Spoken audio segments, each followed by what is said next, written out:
Tonight, State House of Assembly calls on religious leaders to sensitize females on cervical cancer. Shops in Ikoka market sealed for flouting state sanitation law. Federal government and European Union launch financial package to boost global gateway. European Union imposes sanctions on Niger Republic. Before the news in detail, here is a special message. Governor Chukwuma Soludo has come for a total turnaround maintenance of the Edinburgh state economy and promotion of core Igbo values. Let's give him maximum support for the task ahead. I am Priska Wanko, and now the details of the news. The chairman of Edinburgh State House of Assembly Committee on Information and Culture, Honorable Chuks Azotani, has called on religious and community leaders to intensify efforts in sensitizing women and young girls across the state about cervical cancer to save lives.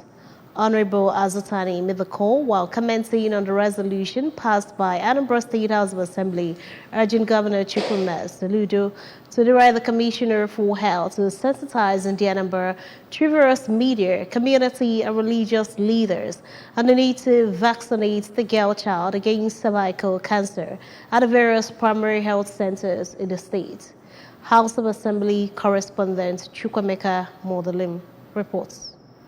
Speaking shortly to journalists after plenary, Honorable Azotani explained that the essence of the resolution is to ensure that there is all-round sensitization program about the deadly disease in all the communities in Anambra State. The legislator, who regretted that about 80,000 girls die of cervical cancer in Africa every year, noted that it is very important for the Ministry of Health to sensitize Anambra to encourage their girl child to go and take the human papilloma virus vaccination for their own benefit. Honorable Azotani disclosed that early vaccination against cervical cancer gives women and young girls zero chances of getting the disease, and commended the wife of Anambra State Governor, Mrs. Nonye Soludo, for offering many women free cervical screening and treatment. The legislator appealed to well-to-do individuals in the state to join hands with her, even as he urged parents to train their girl child properly to prevent them from indulging in smoking, which he noted is one of the causes of the deadly disease. The importance of the vaccination cannot be overemphasized. It's so important that we need to educate our girl child of the importance. And most importantly, why this thing was so apt, the emotion was so apt, coming at this point, is for us to sensitize the awareness, not just for the girl child. Even at 45, you can actually take the vaccination, so to speak. So it's very, very important that we educate our girl child to be able to ensure that they've all gone to take the vaccination. So if you take it on time, you may have the zero chances of getting cervical cancer. So, and if you take it before 45 years, so to speak, it reduces the rate and, of course, the cost implication while treating it in the hospital, and so many other advantages of taking this vaccination. In Oka, Chukwemeka Modelim, ABS News. The Managing Director, Operation Clean and Healthy Edinburgh OCHA Brigade, Comrade Celestine Anere, has sealed up shops in the Ikoka market for non-compliance to Edinburgh State sanitation law. Comrade Anere also issued evacuation notices to traders who illegally constructed their shops and drainages. Correspondent Chibuzo Bidike Feldon just reports. Brigade boss, during an inspection tour of the market, revealed that the agency 2 months ago wrote the market leadership to expedite actions in the congested old drainage system around the market, and explained that inability to carry out the function led to the sealing off of the shops where drainages that passed through their shops were blocked. The move, according to the OCHA Brigade commandant, is to put an end to flooding on Zik Avenue axis of the old Enugu-Onitsha Expressway, and went further to make it clear that all shops whose drainage systems are blocked will not be open until they are properly cleared. on the practice of loading and offloading of passengers and goods and services on major roads. Comrade Anere warned that operatives of the agency will commence confiscating vehicles who flout traffic rules. One with the soul, when the rains come, they will go into the drainages and go their way. You won't see anyone going into the markets, you won't see anyone on the road. They are there, they overflow because the drainages are filled with sand. You can see yourself. Commending the doggedness of the agency, a resident of Oka, Mr. Osita Obi, frowned at citizens who share the opinion that it is the responsibility of government to silt drainages and called for attitudinal change as a way to assist the government in the development of the state. I expect other government agencies to behave like that.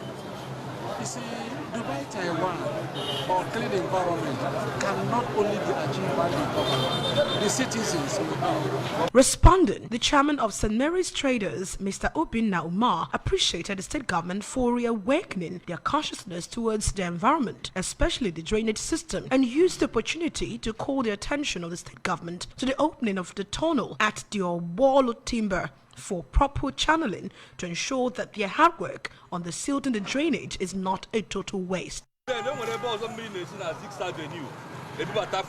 na side aya no mmiri zo ha na within 10 minutes mmiri zo mbata flood e ba ni ife ani na aro aburu waste so I want to challenge I na your government the people ka ha mela ya so that I will keep everything na aga I want to challenge I. The agency rounded up the inspection visit of drainage system with discouraging road trading from Ekoka to Oye Amobia. The 2023 Alumni Homecoming and Award presentation of the Faculty of Management Sciences, Nnamdi Azikiwe University and AU Awka, has come and gone with a charge in universities to establish the database of their graduates. The event, held at the ASU and AU Secretariat Hall, attracted the cream la cream of the society, including the academia, politicians, captains of industry, traditional rulers, and the university community. Correspondent Emmanuel Okonkwo has the details. During a courtesy call on the Vice-Chancellor of the University, Professor Charles Isimone, by the special guests and principal officers of the Faculty of Management Sciences, Professor Isimone underscored the importance of active and functional alumni association in all-round development of any institution. It's a thing of joy, it's a thing of conviviality. And I'm particularly excited because this one thing I'm preaching, that faculties, departments should look for the way and galvanize the alumni to come to the aid of the faculty or the university, as the case may be. Speaking shortly after receiving an award of excellence on innovative representation and service to humanity, the member representing Oka North and South Federal Constituency, Professor Obi Orubu, while defining the event as a homecoming, noted that she has the progress, growth and development of the faculty, including its staff and students, as a priority, having served in the department at different capacities. Many of us are here. In fact, there's no reason why the faculty should be looking for funds when you have people like me and you sitting here. Lecturers' offices must be commissioned by the grace of God before I leave office in 2027. We'll have the platform, we'll have the opportunity, we'll have the contacts to do a whole lot here in the university. In his welcome address, Professor Okoye, who described alumni as a pride of every institution, said they gathered not just to relive cherished memories, but to honor the unwavering bond that the alumni share with the beloved institution. To proceed with the ceremony today, we'll be presenting awards that recognize exceptional contributions and achievements, a heartfelt homage to the sincere spirit of the work, perseverance and excellence that you embody. These awards, those symbolic are testament to the indomitable spirit and tenacity that Faculty of Management Sciences endeavor to instill in its students. Delivering a paper titled Leveraging the Global Power of Alumni Association, the chairman, editorial board, Daily Times Group of Newspapers, and IMDIT Past Managing Director and Chief Executive Officer of Anambra Broadcasting Service, ABS, Dr. Uchenwora, charged universities to always enrich their students' experience to avoid apathy on graduation. We've identified weak leadership, which is why the alumni are not totally fully in support of what they're doing. Now the problem of poor resource base to run their associations. Alumni groups don't have the database of their members. The event climaxed with a presentation of awards to 53 distinguished personalities, endowment, and medical tests. Pharmacists are greatly worried that a lack of control of drug distribution in Nigeria, which they say is in a chaotic state, has continued to increase medicine insecurity in Nigeria. This worry and preferring solutions to the problem, especially in Anambra State, form the major focus of discussions, lectures, speeches, and research paper presentations at the 30th Annual Scientific Conference of the Pharmaceutical Society of Nigeria, PSN, Anambra State Branch. Correspondent David Abawasali has the rest of the story. Challenges and the implications of medicine insecurity in a chaotic drug distribution system, the role of pharmacists. Speakers at the conference highlighted the indices of medicine insecurity to include scarcity and unavailability of essential and life-saving medications, widespread circulation of counterfeit, fake, adulterated and unwholesome medicines, and the prevalence of open drug markets, which are all at embarrassing levels in the country. They say that the situation will remain unabated until policymakers, industry stakeholders, and other health professionals recognize and include pharmacists in the scheme of things to manage the challenges faced in the medication system in Nigeria. This committee developed the National Drug Distribution Guidelines to provide guidance for effective drug distribution system in Nigeria. According to the guideline, the states are to establish the state drug distribution centers, which will be supervised by a standing committee, while the private sector is to establish mega drug distribution centers to be sited in the six geopolitical zones. If you cannot produce something, you are at risk of people outside. And if you look at what the exchange rate is doing now, you see the drugs, you go to buy Kefrazone today, imported 300 and tomorrow is going to be 600. But if we were able to start producing those things, and we have all it takes, we are actually moving on that in Anambra State to ensure production. Any day, anytime, cannot and can never be fruit. It is the pharmacist who prepares the drug that knows what it can do and how it can be used. Transported and stored. Pharmacist is the king and father of all healthcare providers. In their separate speeches, the national president of PSN, Professor Cyril Usifu, and the chairman on the occasion, pharmacist Olumide Akintayo, underscored the critical roles of pharmacists in addressing the state of the health sector in the country and emphasized that they must consciously and subconsciously support the implementation of policies developed to address unguarded and uncontrolled drug distribution. The conference, which featured presentation of research papers in the pharmacy profession and related fields, and innovations in new drugs and drug manufacturing by participating manufacturing companies, attracted the presence of the Commissioners for Environment, Dr. Felix Odimegwu, Housing, Honorable Polly Onyeka, Culture, Tourism and Entertainment, Comrade Don Onyenji, Head of Service, Barrister Theodori Webe, and the Special Advisor to Governor Soludo on Medicals and Pharmaceuticals, Dr. Godwin Nnadozie. Others were Igwe Pharmacist Alex Onido, the Vice Chancellor Nnamdi Azikiwe University Oka Professor Charles Esimone, and representatives of federal and state agencies such as the Pharmaceutical Council of Nigeria, National Agency for Food and Drug Administration and Control NAFDAC, National Drug Law Enforcement Agency NDLEA, and Anambra State Health Insurance Agency ASHA. In Oka, I am David Okwasi reporting for ABS News. Still to come on the news tonight, federal government and European Union launch financial package to boost global gateway. European Union imposes sanctions on Niger Republic. Governor Chukwuma Soludo has come for a total turnaround maintenance of the Anambra State economy and promotion of core Igbo values.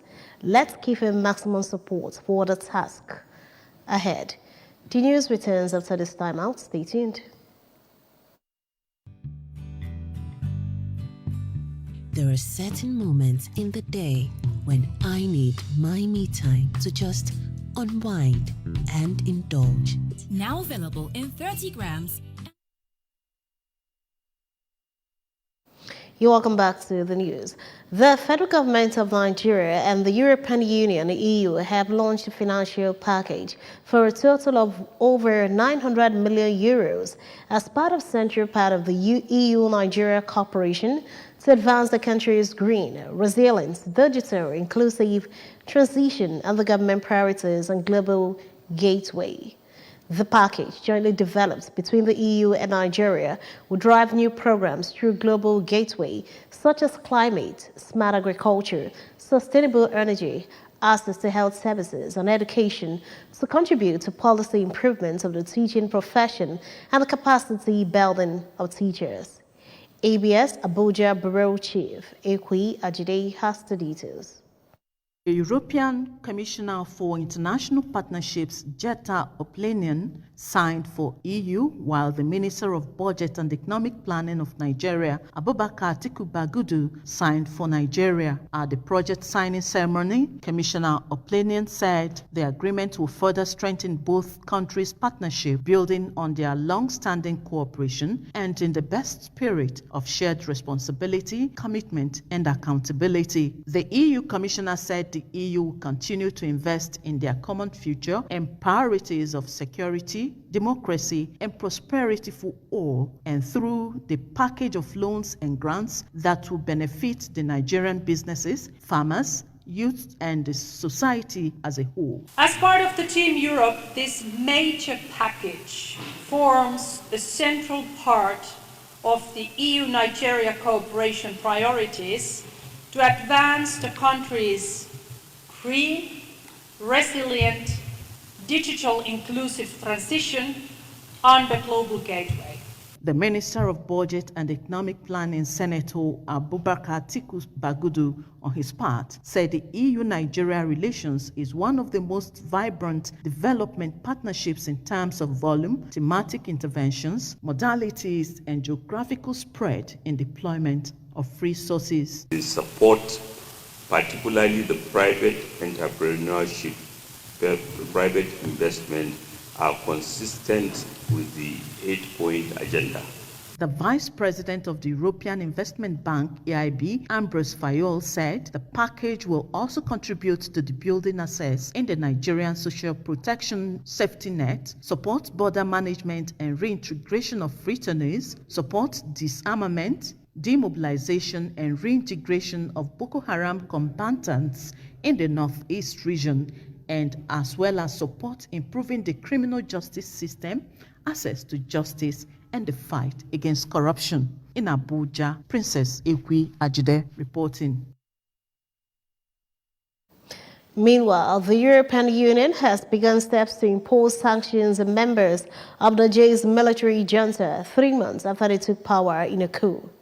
The EU Council announced on Monday that it had adopted a framework that would allow it to impose sanctions on individuals and entities responsible for actions that threaten the peace, stability, and security of Niger.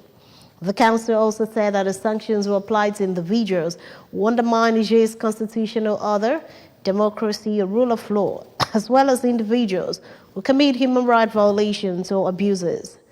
The sanctions will include travel bans, asset freezes, and bans on the provision of funds to sanctioned individuals.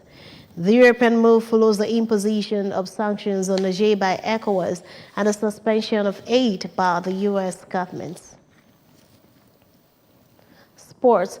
Following Ajax Amsterdam defeat to Utrecht in the Eredivisie, former Super Eagles captain Sunday Oliseh has expressed his concern that his former club might be relegated.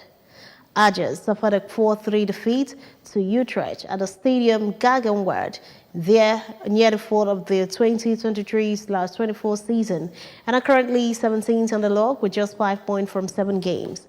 The Sons of the Gods, as they are fondly called, were champions of the Dutch League in the 2020/21 and 2021/22 seasons, but have now found themselves languishing at the bottom of the table with only 1 win so far this season. Their defeat to Utrecht marked their 4th loss this season, a concerning trend for Lisa, who wore the Amsterdam-based club jersey during his playing career. Remember, you can follow news and programs on ABS in any part of the world by liking our Facebook page, follow at Edinburgh Broadcasting Service. Subscribe to our YouTube page at ABS Television or follow on Twitter at ABS Radio TV and on Instagram at ABS Radio TV. You can log on to our website at www.absradiotv.com. To end the news this evening, a recap of the main points. State House of Assembly has called on religious leaders to sensitize females on cervical cancer. Shops in Ikoka markets have been sealed for flouting state sanitation law. Federal government and European Union have launched financial package to boost global gateway. European Union has imposed sanctions on the Niger Republic. To end the news, here is a special message. Governor Chukwuma Soludo has come for a total turnaround maintenance of the Edinburgh state economy and promotion of Koibo values. Let's give him maximum support for the task ahead. And that ends the evening news at this time on ABS Television. Thanks for watching. I am Priska Wanko. Good evening and have a wonderful night rest.